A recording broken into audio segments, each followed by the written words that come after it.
प्रकृति के नियम हम सबके लिए एक समान होते हैं। प्रकृति किसी प्रकार का भेदभाव नहीं करती। प्रकृति के लिए गरीब हो, अमीर हो, हिंदू हो, मुसलमान हो, सिख हो, ईसाई हो, इसका कोई भेद नहीं है। अच्छा व्यक्ति हो, बुरा व्यक्ति हो, इस बात का भी कोई भेद नहीं है। उसके नियमों का जो उल्लंघन करता है वो उसको बराबर की सज़ा देती है ईमानदारी से। अगर छत पे से दो व्यक्ति जंप करें, एक अच्छा व्यक्ति एक बुरा व्यक्ति, तो ये प्रकृति का नियम है कि नीचे गिर के दोनों का हाथ पैर टूटेगा। अच्छे व्यक्ति के लिए प्रकृति ने कोई अलग से नियम नहीं बना रखा है कि उसे हवा में जो है रोक लिया जाए। कोई भी फल पे ऐसा कोई स्टिकर लग के नहीं आता है कि इस फल को फला जाति का व्यक्ति खा सकता है या फला जाति का व्यक्ति नहीं खा सकता है। ऐसे में सोचिए कितनी विडंबना रही है हमारे समाज में कि हम कुछ जातियों के लोगों को अपने बर्तनों तक को नहीं छूने देते थे। एनीवे अलग बात है।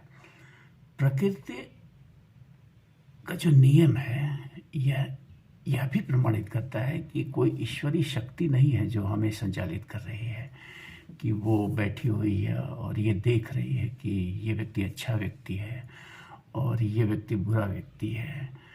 कि अगर कोई बीमारी चलती है तो वो अच्छे व्यक्ति को धनवान को पकड़ो जो पैसे वाला है, गरीब को छोड़ दो कि ये बेचारा दवा कैसे करेगा, या फिर अच्छे बुरे में कोई बंटवारा हो। तो प्रकृति का नियम सबके लिए एक समान है। जो उसके साथ चलेगा, जो उसके साथ संयोजन बना के चलेगा, जो उसके नियमों का पालन करेगा, उसको वो कह सकते हैं कि प्रोत्साहित नहीं कह सकते, उसका नियम है, उसका स्वभाव ही है। उसका स्वभाव है कि उसके अनुकूल जो रहेगा वो लाभ उठाएगा और जो प्रतिकूल उसके जाएगा वो हानि उठाएगा। और ईश्वर कहीं नहीं संचालित कर रहा है, ये इस बात का प्रमाण भी है। ईश्वर इस लेवल पे आके हमारे जीवन को नहीं संचालित कर रहा है। यह स्पष्ट है इन बातों से, प्रकृति के नियमों से। अगर ईश्वर है भी कहीं, जैसी कल्पनाएं हमने कर रखी है तमाम धर्मों में, तो वो बहुत बृहद लेवल पे संचालित करता है हम लोगों को करता होगा। इवन मैं तो कह रहा हूँ कि इस यूनिवर्स में जो गतिविधियाँ चल रही हैं 24 घंटे, उसको भी ईश्वर बैठ के नहीं संचालित कर रहा है। उसने एक ऑटोमेशन, एक ऑटोमेटिक सिस्टम बना दिया है, एक नियम बना दिया है, एक अकाट्य नियम, और उस नियम के अनुरूप पूरी सृष्टि चल रही है। कह सकते हैं अब हमारी पृथ्वी पे हमारा जीवन ही नहीं, हमारी प्रकृति ही नहीं, बल्कि हमारे ब्रह्मांड की सारी गतिविधियां भी कह सकते हैं कि स्वयं संचालित हैं। वंस क्रिएटेड एंड खुद से संचालित हो रही हैं। तो जब प्रकृति भेदभाव नहीं करती है, जब प्रकृति के लिए हम सब लोग एक समान हैं, मनुष्य हैं सिर्फ, या जानवर हैं, या फिर whatever it may be, then who we are to divide people in the name of caste, creed, race, religion and country. All this bullshit. अगर धर्म भी ऐसी बातों को कहते हैं तो ऐसे कि धर्म, जो भी धर्म इस ढंग की बातें करते हैं वो भी बुलशिट है। वो सच्चाई से, यथार्थ से मीलों दूर है। वो कुछ व्यक्तियों द्वारा, कुछ समूहों द्वारा लिखे गए और बनाए गए हैं।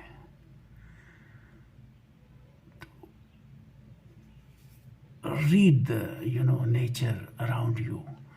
ये जो प्रकृति की किताब है, इसी में सारे रहस्य छुपे हुए हैं, दुनिया भर के, दुनिया के बाहर के भी। तो अगर पढ़ना है तो अपने आसपास की प्रकृति को पढ़िए। ये वो किताब है जिसमें सब कुछ मिलेगा, सारा रहस्य मिलेगा। वो किसी ग्रंथ में पढ़ने से नहीं मिलेगा, आधा अधूरा ग्रंथों में मिलेगा आपको। किसी ने अपने अनुभव को, अपनी शिक्षा को आंशिक रूप से कहीं लिख दिया है। बस इसी तरह के हैं ये धार्मिक किताबें मेरे लिए। प्रकृति ही वो सत्य बुक है जो really connected with the God.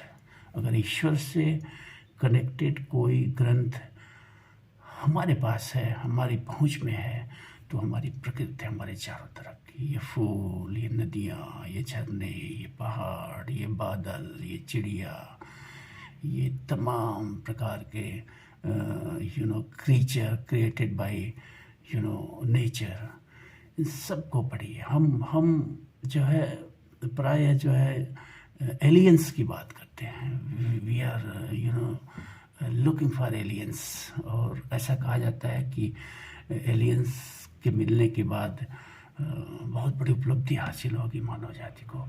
अरे यही कितने एलियंस हैं। Can you talk to ant, can you talk to birds, can you talk to elephant.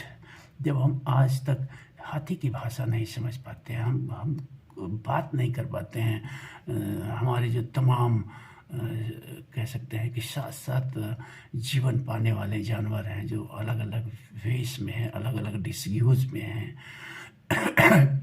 हमारे धर्म तो स्वीकार भी करते हैं कि ये सब आत्माएं ही हैं। तो अगर ये आत्माएं ही हैं तो यही तो हैं एलियंस, ये भी तो एलियंस ही हैं। तो पढ़िए अपने चारों तरफ बिखरे खूबसूरत प्रकृति को। प्रकृति खूबसूरत भी है, सारे रहस्य इसमें है, सारे अद्भुत रहस्य इसी प्रकृति में है। नमस्कार, थैंक यू, धन्यवाद।